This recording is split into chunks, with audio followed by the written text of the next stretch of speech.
თავარ პრინციპს გეტყვით ახლა აუცილებლად უნდა იყოს 3 კვება მინიმუმ და 1 ხემსი.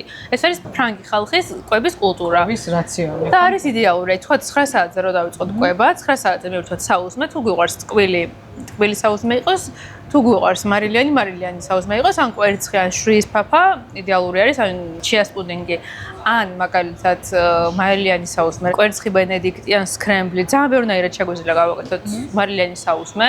ლანჩს რაც შეეხება, ლანჩზე აუცილებლად უნდა მივერთოთ სალათი. აი სალათი არის წამალი ჩვენთვის. აი ჩათვალე რომ წამალებს რო სვავენ, როცა თქვა ზედმეტი წონა აქვს, იგივე წამალი არის, ხოლმე სალათის მირთმევა.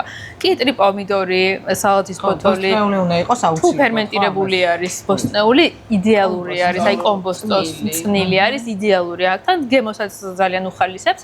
ცოტა ძმარი, ვაშლის ძმარი, ძალიან კარგია, ცოტა ზეითუნის ზეთი, ძალიან კარგია, იმიტომ რომ შეუზავებელი სალათა არის მოსაწყენი. და აუცილებლად ცილა. ცილა იქნება კვერცხი, ეს თევზი, საქონლის ხორცი თუ ქათმის ხორცი, აი რამე უნდა დავუმატოთ ამ სალათას, რომ ნოყიერიც იყოს.